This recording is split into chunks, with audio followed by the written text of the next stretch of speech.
Hi, this is Dr. Lisa Grant, and today what I'm going to show you how to make is an easy greens bowl for breakfast. I've had a couple of patients and people who have watched the videos say that they're not crazy about the taste of my green burrito wrap. They'd rather have the greens cooked. So I thought I'd show you what I often do as an alternative to the easy burrito wrap, because I sometimes cook it instead of having the filling and the wrap raw. And one of the things that you can do with this is, as always, mix it up. Now, when I did the easy green burrito wrap, and there's another video on my YouTube channel for how to make that, but I kept it pretty simple, and that's because I tend to like my food simple. But I want you to realize that you can always add more flavors. If you wanted to add garlic or onions or anything like that to any of the fillings that we do, then that's fine. Please feel free to do that. But I wanted to start with the simplest means and, quite frankly, the easiest way to make these dishes, and then you can always scale up from there. So let's go ahead and get started. Now, I'm going to pick up the camera and move over to my refrigerator because I want you to see how I actually store my greens. And I'll be doing a video on storing and using greens soon. Here we go. So you'll notice that I have my greens in the vegetable drawer, but you can't actually see them. And the reason for that is, and in case anybody's wondering, that's kohlrabi. But the reason for that is that greens, you'll notice, sometimes if you just throw them into the refrigerator in that plastic bag that you shop, that you get when you shop for them, they get all kind of slimy and moldy really fast.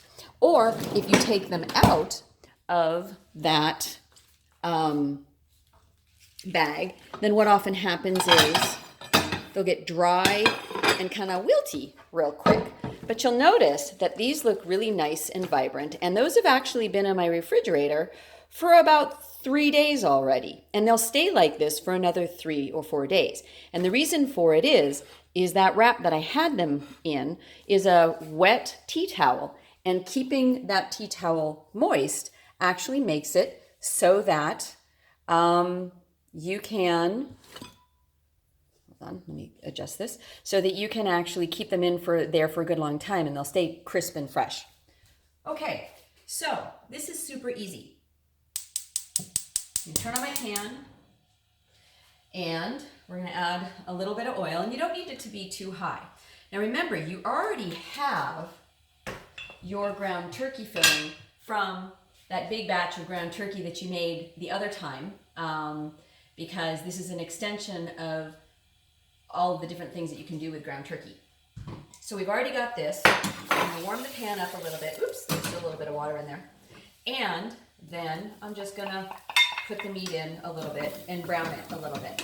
Now, if you really, really want to make this easy, what you can do is you can just throw the meat in at the end of the cooking process for the greens.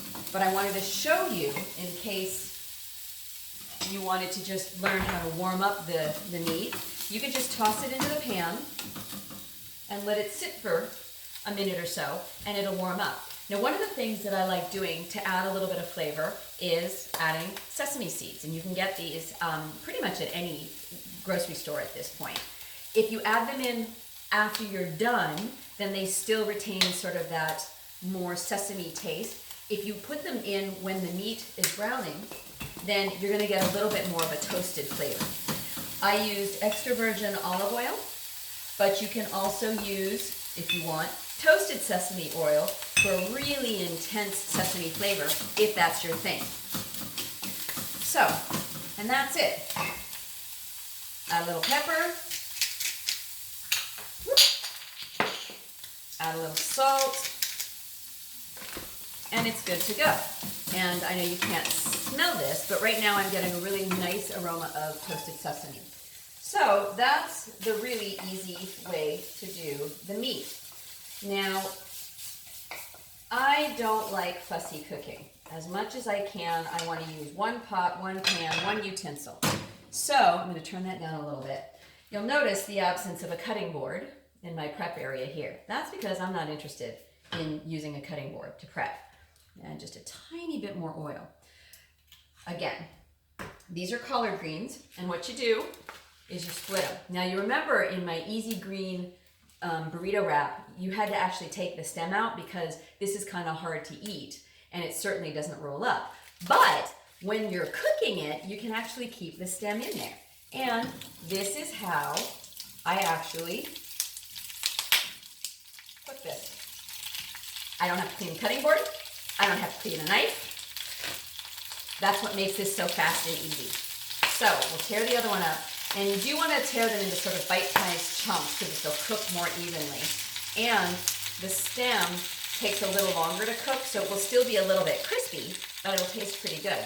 And you want to break it up relatively small.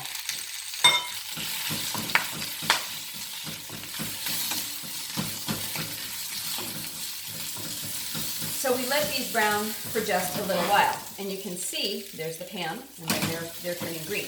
Now what the greens are going to do when you cook them, because collard greens don't have a whole lot of water in them, is that they're going to cook down, but not as much as some other things. Like when you cook down cabbage, it shrinks a lot because there's a lot of water content in cabbage. But with collard greens, there isn't that much water.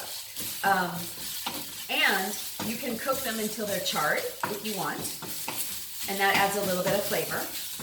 Or if you don't like that charred flavor, then what you're looking for is for them to turn sort of a glossy green color like that. Now, because we've got the stems in there, I'm going to cook this a little bit longer so that the stems aren't too toothy. And we'll just let that sit. If I had been really clever, when I took the greens out of the refrigerator, I would have just dumped them in here, because now I have two plates to, or a plate and a bowl to wash, and that's not usually the way it works. When I'm doing this on my own, I literally have a bowl, a pan, and I throw the greens in there, I throw the meat in there, I mix the whole thing up, and then I just dump it into the bowl. If I could get away with it without burning my mouth, I'd probably eat it straight out of the pan, just because I don't like cleanup. That's not going to work because it's a little too hot. But it is a really easy recipe, and it's really fast for the cleanup too. All right, these are good, and I've got a couple of pieces. Now it'll char a little bit more if you turn the heat up high. Right now I'm warming these up at about medium to medium high. You don't want to cook them on high, that'll burn them too fast. There we go. So, done.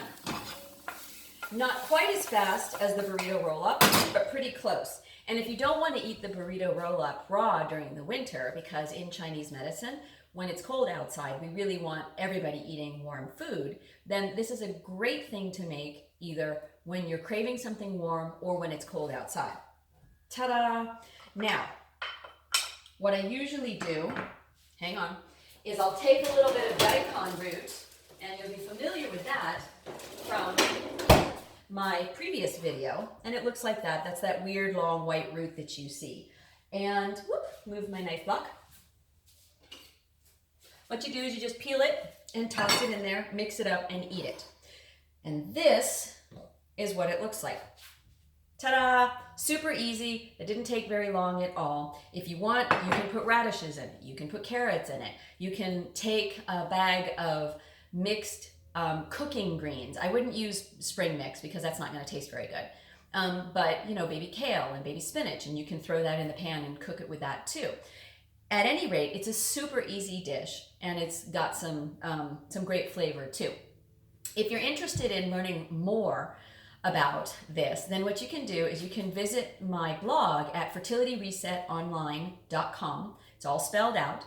And for each of the videos that I post here on YouTube, I actually have a blog that's corresponding, and I give you more information and actually write down some of the variations that you can make when you are putting this together. Bon appetit!